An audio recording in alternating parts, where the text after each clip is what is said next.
Hello बच्चों।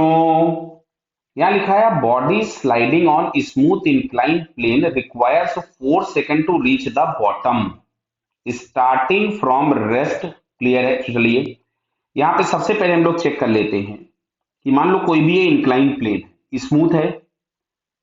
यहां से अगर हम एक ऑब्जेक्ट को रिलीज करते हैं तो बॉटम तक पहुंचने में वो टाइम लगाता है 4 सेकेंड्स। क्लियर है? 4 seconds reach to bottom. Acceleration कुछ भी ए होगा। इनिशियल वेलोसिटी यू है। एक्सेलरेशन कुछ भी ए मेरे को नहीं पता है, बट जो भी होगा वो कांस्टेंट होगा क्योंकि एंगल फिक्स है और स्मूथ है। बराबर।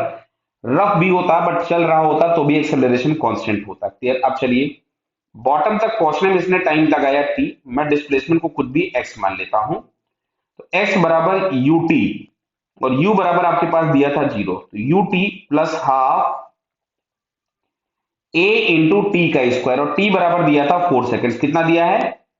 4 सेकेंड। देखिए 4 सेकेंड दिया था तो टी का स्क्वायर बोले तो 16। तो ये हम लोगों के पास आ गया 8। तो s इज इक्वल टू आ गया आपके पास 8a। ये आ गया फर्स्ट इक्वेशन। क्लियर? अब क्वेश्चन में बोला हुआ है कि how much time does it takes to cover 1/4 of the distance from the top. Clear? तो मैं फिर से वापस से बात करता हूं। तो इनिशियल वेलोसिटी वापस से 0 है। बराबर समझ में आ रहा सभी को? बेटा एक्सेलरेशन के नाम पे सेम ए होगा, बट अब की बार जो डिस्प्लेसमेंट करना है S dash that will be S by 4। 1/4 बोला है ना, कहा गया 1/4 फ्रॉम द टॉप। क्लियर है? तो 1/4, तो इसका अगर मैं 1/4 करूंगा तो ये आपके पास आ जाएगा 8/4 मतलब 2a। अब की बार हमको टाइम निकालना है तो यहां से हमने लिखा है एस डैश बराबर U T plus half A कुछ टी1 स्क्वायर। तो ये आ गया 2a is equal to 1/2 a into T one square. A से ए कैंसिल हो गया। क्या आपको दिख रहा है? यहां से टी1 स्क्वायर बराबर 4 हो गया।